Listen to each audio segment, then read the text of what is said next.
Dear God, today as the session opens, we pray that your presence will be for us and everyone concerned in the decision-making process of our city.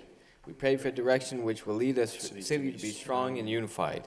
May we continue the legacy of our founders. May we be granted this day the wisdom to make decisions which will be for the good of our city. We also pray for your special blessing on all those who are working to transform our city and make it a better place to live and work. Amen. Please honor our nation's flag. I pledge allegiance to the flag of the United States of America and to the republic for which it stands, one nation, under God, indivisible, with liberty and justice for all. Roll call, please. Council Mercia. Here. Mayor Murphy. Here. Council Noon. Here. Council Elliott. Here. Council Kennedy. Here. Council Leahy. Here. Council Laurie. Here. Council Martin. Here. Council Mendonça. Here. 9 present. Thank you. At this time, I recognize Council Mercia. Thank you, Mr. Mayor. I'd like to offer a moment of silence and darkened chamber for Richard Souza, a lifelong resident of Lowell, the beloved husband of Lucille Souza, with whom he celebrated 45 years of marriage this past June. Dick attended Lowell High School and was a graduate of Lowell High School class of 1962. He also attended Lowell Tech. Richard was a veteran of the United States Navy, the Vietnam era, and was the recipient of the National Defense Service Medal and the Armed Force Expeditionary Medal. He was a former director of the Pawtucketville Citizens Council. In addition to his wife, Lucille, he is survived by 2 daughters, Kimberly, Ann, and Kristen. And as the PCC members and friends say, he was one of the finest men they knew. He was a tireless leader, advocate, and friend of Pawtucketville. He was a kind, funny, and mentor to all of us at the Pawtucketville Citizens Council.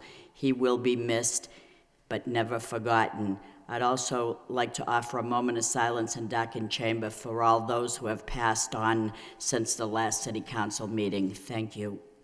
Thank you, Councilor. If you'd all rise in a moment of silence and darkened chambers.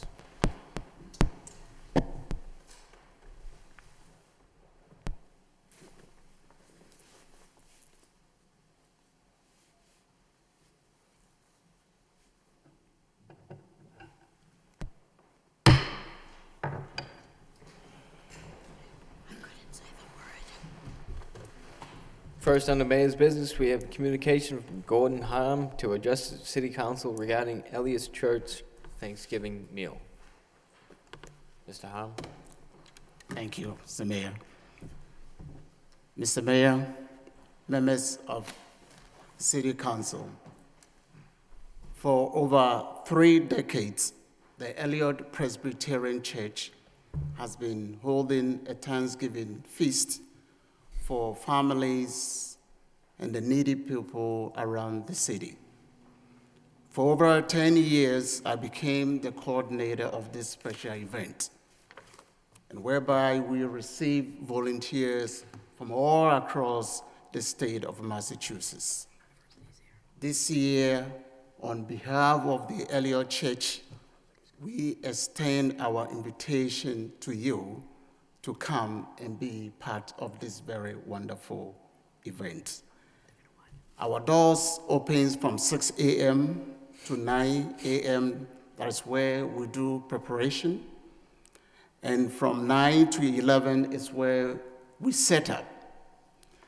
And from 11 to 2:30 is when we serve the actual meal. And from 2:30 to 5:30 is when we do the cleanup. And we hope that your time will permit you to come and join us. Thank you very much. And on behalf of the church, we have a letter also to the councillors. Thank you so much Thank you, Gordon. for the opportunity. Next, on the City Clerk's portion of the agenda, we have minutes of the City Council meeting of October 29th, the Rules Subcommittee of October 29th, and the Economic Development Subcommittee of October 29th for acceptance. So moved. by Councilman Mendonça, seconded by Councilman Martin. All those in favor signify by saying aye. Opposed, so voted. We also have a communication, a request from the Board of Parks to install a bronze plaque on the batting cage at Shed Park in memory of Adam Keenan. Move to approve. Move to approve by Council Laurie, seconded by Council Martin. Council Martin. Thank you, Mr. Mayor. I think this is actually a very fitting tribute suggested by the Board of Parks. I did not know Adam Keenan well, but I did know him. He played ball with one of my sons and died tragically a few years ago on a baseball field. Went on to play in college and passed away due to a genetic defect that was unknown that he had at the time. But I know the kids in the neighborhood used to joke a lot when they would go by Shed Park, and Adam would not be in this cage because he spent countless hours in this batting cage with his father. And, it was a very tragic situation that he died, but I think this is a fitting memory and a nice reminder of somebody who had a real positive outlook on life, really worked hard to develop his skills, and whose life was tragically cut short. But I think for the Board of Parks, I don't know what the genesis of this was, but I think it's a very fitting idea and fitting tribute. Thank you. Anyone else on the motion? All those in favor signify by saying aye. Opposed, so voted. Next on the city auditor's portion of the agenda, we have the communication from the Lowell Police Department regarding overtime for fiscal year 2013. Any discussion? Entertain then a motion to accept and place on file. So moved by Council Martin, seconded by Council Mendonça. All those in favor signify by saying aye. Opposed, so voted. Move on to the, We did send that report to the Public Safety Subcommittee, did we not? excuse me? Did we send that report to the Public Safety Subcommittee? Or did we not? Council, I believe it was sent, yeah. It just was put on the agenda, just accept and place on file. That's bring it fine, back. okay, thank you. 2 weeks ago, maybe? Yeah, last week. Any further discussion? Next, we have, under the city manager's portion of the agenda, communication from city manager, responses to city council motions and requests. The city manager has been held up with a family emergency, but Mr. Moses and Mr. Martian are here to answer questions. Council Mercier. Thank you, Mr. Mayor. I'll be brief. I know there's 3 items I just want to touch on briefly. Thank you for the Francis P. McGee Way sign that is up on Boylston Street. I went by it the other day, and it looks good. Secondly, my motion about, it was the survey for the downtown businesses. They're going to do that. They're going to do an online survey with the downtown businesses and address many ranges of subjects, including what impact and benefits associate with having Lowell High School downtown. And I'd like to know if some people downtown do not have any idea that this is coming, if they could hand deliver a survey as well to the businesses down there. This should be referred to an economic development subcommittee after the holidays, so I'll make a motion that we do that, because that's what it's asking, so we can be on the same page to know what's going on. So I'm very pleased that they're gonna do that. They're not gonna do this survey as it coincides with the busiest time of the year, being around the holidays. So they're gonna do this survey after the holidays to see what impact it has, other than the busiest time. So I'm glad that it's gonna be addressed. So that's the second item. And thirdly, Motion by Council Mercier, second by Council Mendonça. All those in favor signify by saying aye. Opposed, so voted. Council Mercier. thank you. And thirdly, this is was a motion by Councilor Bill Martin that asked that the planning department, Adam Bakey, come before us with the same presentation that they made to the Lowell plan, and it was outstanding, so outstanding that I asked if we could have a copy of the printout, and we did get a printout. Now, in a million years, I couldn't read it. I can't see it. It's a blur. I could get a telescope or a magnifying glass and still not be able to see it. This is kind of like insulting. I still want it.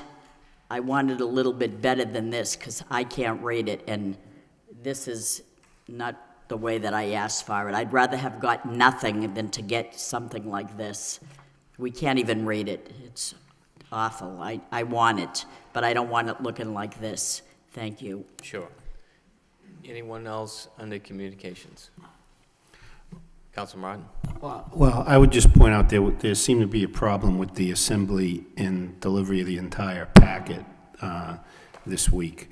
You know, I think, you know, I don't know what happened, but I think, and I don't know if that problem Councilor Mercia raised is related to this or not, but, you know, typically the individual items are stapled together, and there is some rhyme or reason to the packet that didn't seem to be present this time, so just ask that be corrected in the future.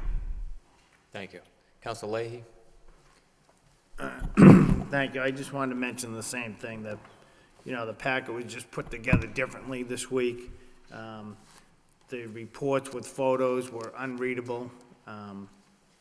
So I don't know, again, I don't know what happened, but the packet shouldn't have gone out to us this way. The other thing I wanted to ask about is the request for the double poles that we're gonna get someone to come in, through you to the city manager, we're gonna get someone to come in to address these? Yes, both National Grid and Verizon, who share responsibility for removal of the double poles once the wires are off, both are available on December 3rd to come in with an updated report and to address any council questions or concerns on that. And in the meantime, they are looking at some of the poles that you had reported, Councilor, as being ready to be removed on 18th Street. We've also asked them for a number of other poles to have them address them in the meantime. Okay, But they will both be here. thank you. Councilor Kennedy? Thank you, Mr. Mayor. Through you to Mr. Baker. Can you get a bigger version or a better version than what we got in the packet of that? We can certainly do that. The report that, or the presentation that I had given at the Lowell Plan Breakfast and then again at the subcommittee was actually provided in a council packet immediately following the Lowell Plan Breakfast, right after Councilor Martin's motion. It was provided to the city clerk as part of the minutes from the Economic Development Subcommittee, and that appears to be the version that's in the packets, and mine is equally illegible. So if the council is interested in a larger version, we certainly can provide that as a second effort. We can provide it in color if you like. So. I think everybody would be interested in Okay. a better version. We'll have that in next week's packet. I imagine it was also recorded by LTC, so you can go back to the Economic Development Subcommittee and read it at that point. Anyone else under communications? Councilor Mendonça? Yes, we've also received a report regarding the fire department overtime per the mayor's motion. And I found it interesting that it seemed like it would not take a lot of funding to reduce the fire station closings by one more per shift. And so I'd like to refer that to the Finance Subcommittee for further analysis and maybe some potential recommendations from the administration. Maybe a joint finance and public safety. That would be good, sure. Second. So moved by Councilor Mendonça, seconded by Councilor Noon. All those in favor, signify by saying aye. Opposed, so voted. Any further discussion? If I may speak for the chair. Yes. There was a response to a motion on the Community Preservation Act, which I would entertain a motion to refer to the Housing and Environment subcommittees. So moved by Councilor Mendonça, seconded by Councilor Noon. All those in favor, signify by saying aye. Opposed, so voted. I would also include in that report, what wasn't included in this report, there are a number of different scenarios that I think are still out there in terms of, it was provided for 1%, 2%, 3%, but there are scenarios where, 1.5% scenario could play, but also in terms of the exemptions, I think there needs to be more options included in that grid, which include the first 100,000, not only for residential, with the first 100,000 exempt from businesses, commercial and industrial. So if we could have that in the report that's sent to the Housing and Environment Subcommittee. Anyone else under communications? Entertaining then a motion to accept and place on file, so moved by Council Laurie, seconded by Council Mendoza. All those in favor signify by saying aye. Opposed, so voted. Under communication from City Manager, request approval of out-of-state travel, one for the Department of Planning and Development and one for the Department of Public Works. Entertaining a motion to approve, so moved by Council Laurie, seconded by Council Martin. Roll call, please. Council Mercia. Yes. Mayor Murphy. Yes. Councilor Noon. Yes. Councilor Elliott. Yes. Councilor Kennedy. Yes. Councilor Leahy. Yes. Councilor Laurie. Yes. Councilor Martin. Yes. Councilor Mendoza. Yes. 9 yeas. Next, we have an order for a 60-day trial. Say a motion to waive the full reading by Council Noon, seconded by Council Mercia. All those in favor signify by saying aye. Opposed, so voted.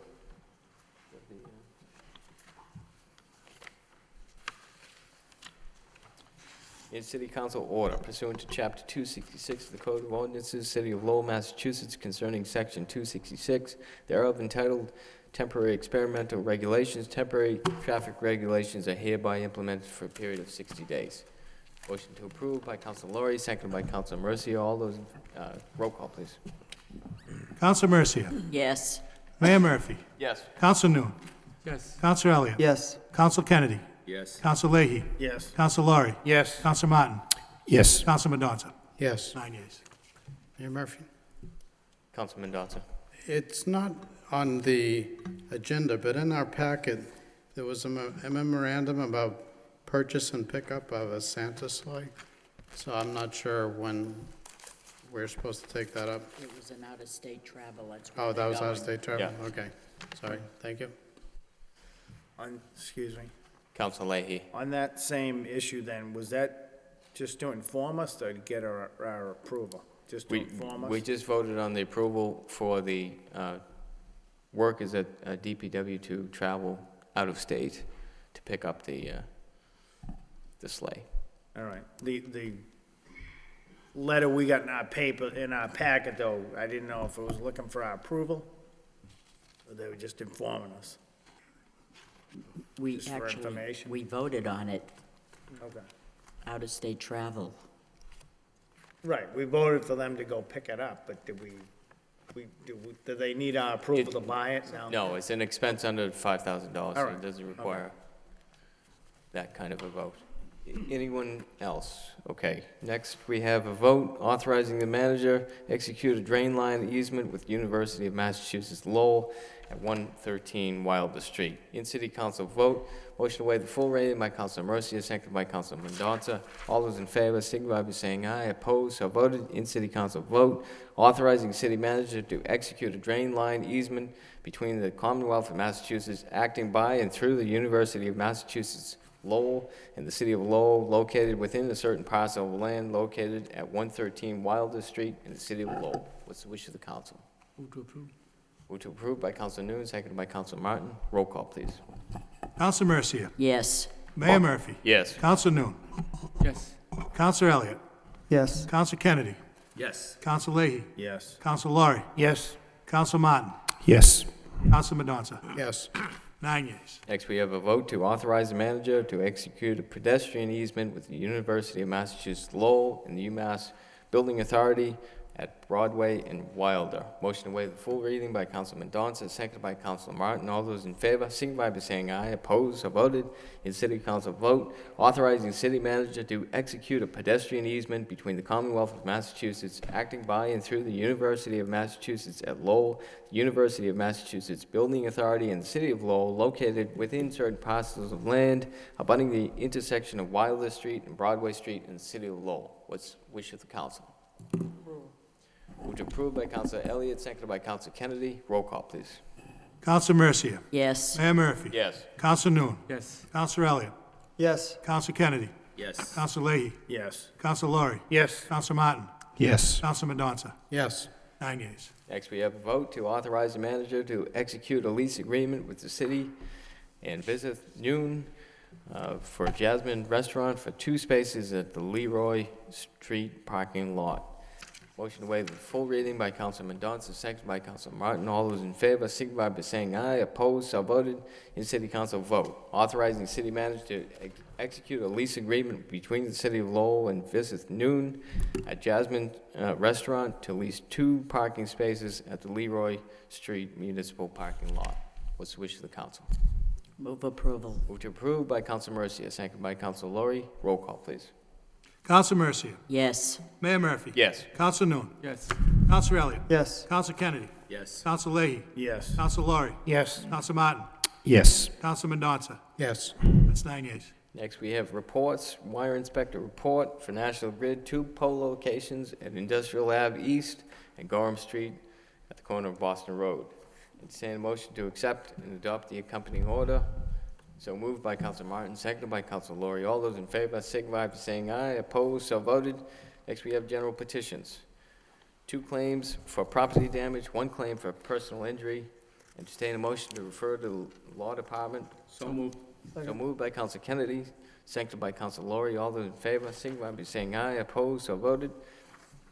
Next, we have miscellaneous petition. Dorcas Adorno requests 1 handicap parking sign at 111 Agawam Street. Entertain a motion to refer to the traffic engineer for a report and recommendation. So moved by Counsel Lori, seconded by Counsel Mercia. All those in favor signify by saying aye. Opposed, so voted. On the motion, Counsel Mercia. On the motion, I'd like to amend it to include a 60-day trial. As amended. Next, we have motions. First motion of the night, Councilor Elliott requests the City Council to discuss the practice of allowing toilet bowls to be used as planters. Seconded by Councilman Leahy. There's a registered speaker. Councilor Elliott, do you want to? No, I'll defer to the speaker for sure. Thank you. First of all, I have to say, I can't believe I'm here discussing this, but here I am. And I'm sorry that this had to come to the City Council floor. This issue affects me personally. There's a rental property across the street from my house. It's had multiple violations and issues over a period of years when it became a rental. Trash, furniture, unregistered vehicles. The city cited them for having, I would assume, poor plumbing. Did work on their house, and then the toilet bowl ended up in the front yard. I've asked about this issue on multiple occasions to the city. No one ever wrote me back or said, this is legal, so I asked, is it legal? And the response I got back was, the complaint has been raised multiple times, the property has been inspected, there's no code violation for the use of a porcelain fixture as a planter. So, I have to say, this isn't art, it's not a planter, it's a toilet bowl. It's a toilet bowl. It destroys my neighborhood character, what I have left of it. We have really big problems in the Lower Highlands right now, and this is a small one, but it's just sort of part of the problem if things like this sort of go unchecked, and so that's why I'm here. It's a little hard to explain to people the violence that's going on in my neighborhood, but then also to have to explain to people why there's a toilet bowl in the yard across the street from me is a little even more difficult sometimes. I mean, how do I tell my 79-year-old mother-in-law why there's a toilet bowl in the yard across the street from me? So this toilet bowl's been out there for at least a year and a half, and when it was moved out there, a plant was put in it, and that was about 2 years ago. It doesn't look good. It doesn't look pretty. The whole property doesn't look nice, but having a toilet bowl every time you walk outside your front door, every morning and every night, is pretty disgusting. So apparently there's no ordinance in the city to prohibit the location of toilet bowls in your front yard. So unfortunately, I'm here asking you to consider that. Thank you. Oh, and for the record, Taya Dixon Mullane, 63 South Loring Street. Thanks. Councilor Elliott. Thank you.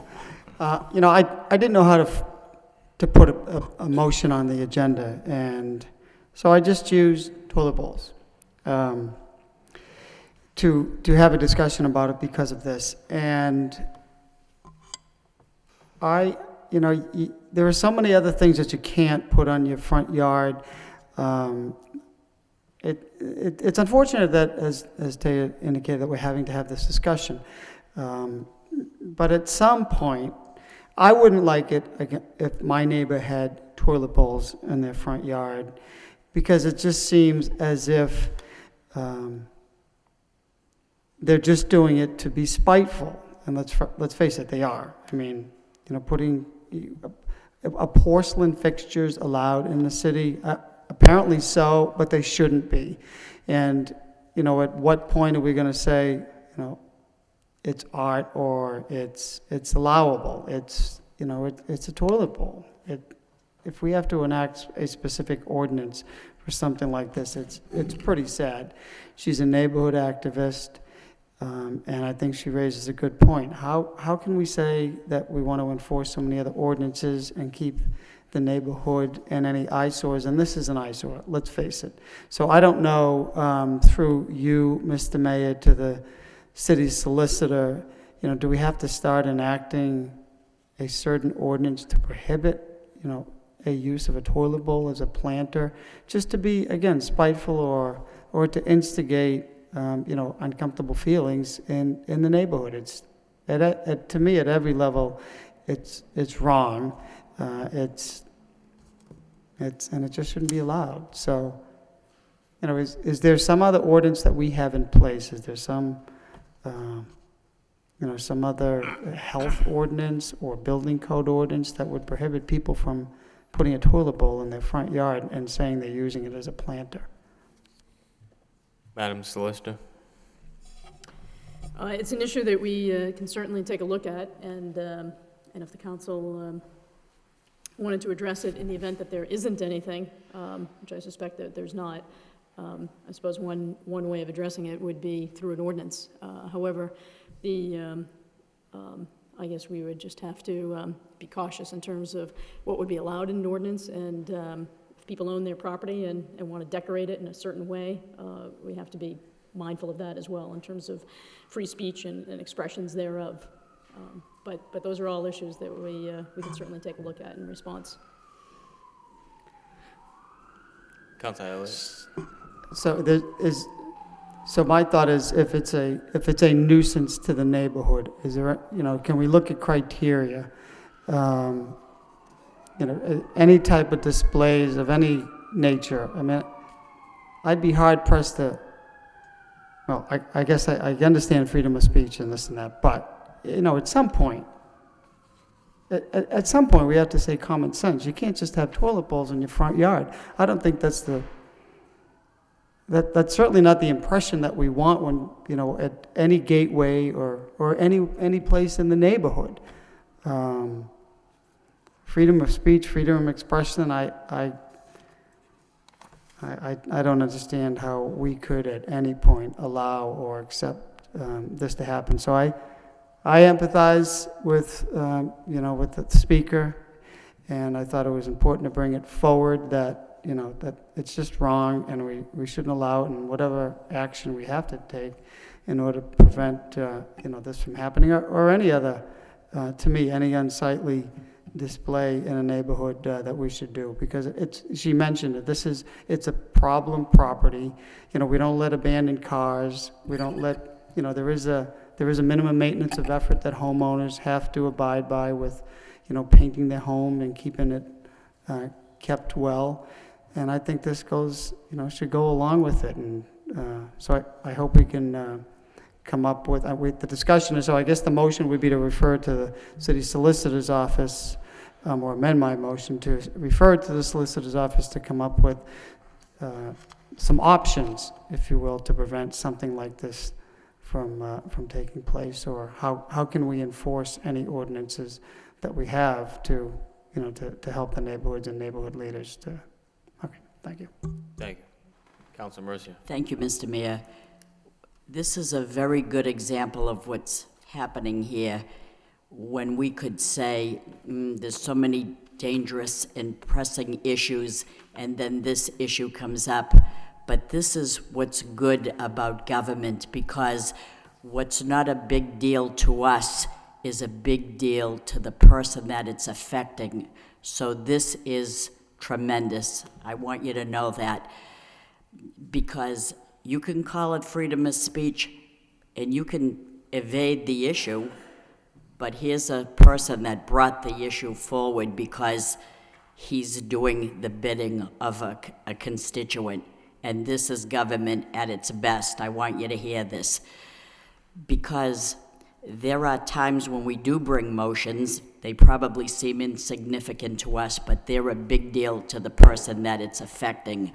And I'm gonna take you back some years ago in Belvedere, where this, and I'm not mentioning any names or streets or anything else, when this neighbor cut down trees without consulting with any other abutters, and did so more or less illegally, and took down a buffer zone to the point where neighbors said, why are you doing this? And it escalated into a full-blown war where this person started putting planters of toilet bowls all around the perimeter of the yard, and it was so unsightly and disgraceful. So, you know, he could have freedom of expression, but it was unsightly. So one toilet bowl or 5 or 6 toilet bowls, it's a big deal. And so I know we're referring it to the city solicitor, but it's just that I had to say it. It could have been swept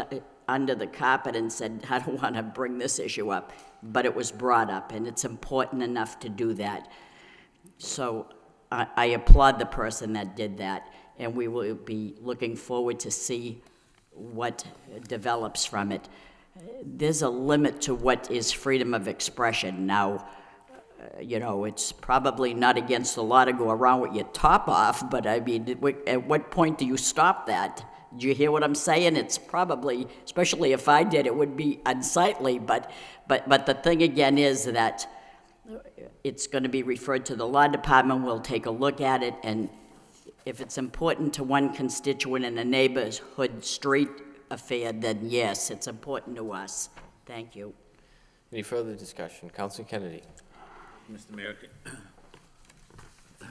last Friday I was certain I would not have anything to say on this motion, but let me just ask if I could, the speaker, whether or not, is it an owner-occupied or is it non-owner-occupied? Is it a two-family house? I've been here before and talked about this. This is a single-family rental property, and for years the city didn't even know it was a rental property. So there was no inspection at all, and ever since it became a rental property, it became a nuisance to the neighborhood, to the point where, you know, there were abandoned vehicles that had been there for so long, they sunk into the ground and they couldn't get them out. So, you know, if this is happening to me, it's happening elsewhere in the city. I have to believe that. Okay, thanks.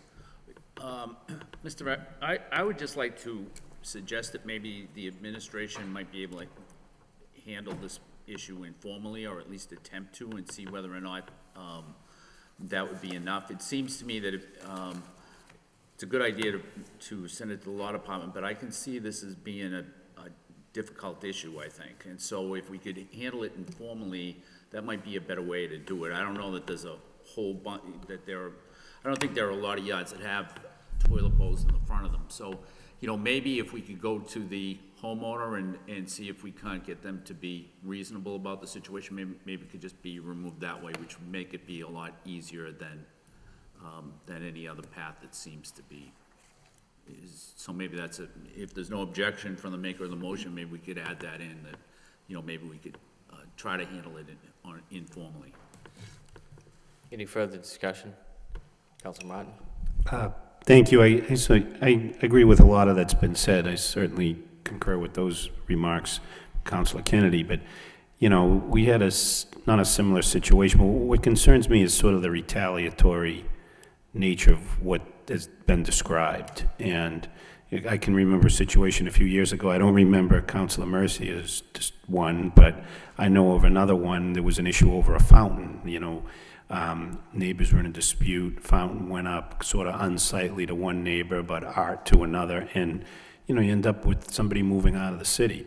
So I think that's kind of what we try to avoid, and if this can somehow be brought to resolution without having to have an ordinance and things like that, certainly I think that's a worthwhile endeavor. But parties aren't willing to be reasonable, I guess we'll have to pursue further action. But it is of concern that, this seems to be done for spite, and I don't know if that makes it, might make it harder to regulate than easier, but I think that's worthy of consideration. Any further discussion? Councilor Elliott? I don't have any objection to that, and I'm sure, the person that that has the issue doesn't have any problem with it all whatsoever. I think that it's brought here because the city, has indicated there's nothing that we can do, or there's no way to enforce, the fact that they have toilet bowls in their front yard. So, I'm not sure if the administration has a response to whether we can or we cannot, but I tried to handle it. Just to let you know, I sent an email several weeks, maybe a month ago, to Mr. Martian and the manager to say, can we address this? And the response was, there's nothing on the books that we can do. So if I wholeheartedly have no objection to having this handled without sending it to the law department or drafting an ordinance, if that is the case, if we can achieve it. I just think the neighborhood doesn't wants to address. So I don't know, Mr. Mayor, if the manager or the solicitor has a response, if there is any way to have the landlord, because it's right now there's a renter in there that's presumably doing this. Madam Solicitor? Sure. I think actually the suggestion by Councilor Kennedy and Councilor Martin is a good one, and that probably the better and more effective way of doing it is in fact that. I think that, again, while I share the aesthetic sensibility of everyone here, these are not unusual problems. There are people who will paint their house with polka dots. There are people that have all sorts of religious displays on their lawn with lights reflecting on their neighbor's property. These are very common disputes that go on. And again, they are oftentimes guided by the balance between free speech and an actual nuisance. And nuisances in Massachusetts are pretty closely defined. But I think we have a good suggestion, and certainly can follow up in that respect. Thank you. Any further discussion? All those in favor, signify by saying aye. Opposed, so voted. Being after 7 o'clock, we have utility public hearing. First is National Grid underground electric to 2 locations onto the property at 585 Merrimack Street. I'd open it up at this time for those wishing to speak in favor. Hi, my name is Dave Aguirre. I'm representing National Grid, the electric company. And National Grid is asking to install conduits on both Moody Street and Merrimack Street. The purpose of this conduits will greatly enhance the performance of of the utilities of the electric company, and it'll really keep our workers much safer. We're going to be removing fuses from underground. We're going to be able to put them on the person's property. The person's being nice enough to give us the room on his property to put the switchgear. And like I said, this really enhances safety. Thank you. Anyone else wishing to speak in favor? In favor? Seeing none, that portion of the public hearing is closed. Anyone wishing to speak in opposition? In opposition? Seeing none, that portion of the public hearing is closed. Entertain a motion then to refer to the wire inspector for report and recommendation. So moved by Councilor Mercia, seconded by Councilor Noon. All those in favor, signify by saying aye. Opposed, so voted. Next we have... Mr. Mayor, just could I be marked present on that one? Councilor Martin is present. Next we have a petition for National Grid and Verizon New England for a pole location at 1 Perkins Street. Open it up for those wishing to speak in favor. Hi, my name is Dave Aguirre, and I'm representing National Grid, the electric company. And National Grid is asking the city of Lowell to install a new pole on Suffolk Street. The purpose of this pole is to install transformers that will be feeding 1 Perkins Street. That's at the request of the customer. Thank you. Anyone else wishing to speak in favor? In favor? Seeing none, that portion of the public hearing is closed. Anyone wishing to speak in opposition?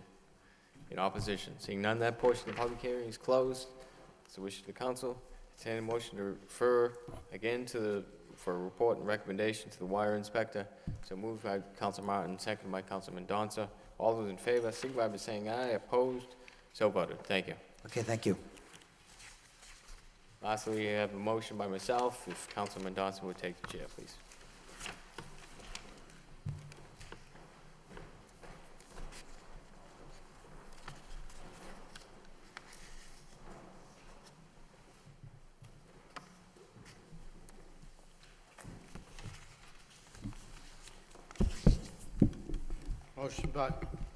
Motion by Mayor Murphy. Request city manager report on potential transformation of the Lowell connector and part of the VFW highway into multimodal boulevards. Second by Councilor Noon. Mayor Murphy. Thank you, Mr. Chair.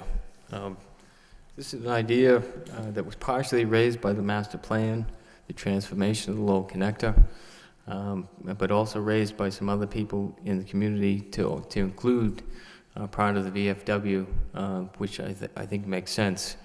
And really, the idea of it is that, when the connector went in 1962, it was first approved in 1958. It disrupted a lot of neighborhoods, and it broke apart what was the street grid that allows for greater mobility within a city. And I think that if you have a road that goes through the city, it ought to go through the city on the city's terms.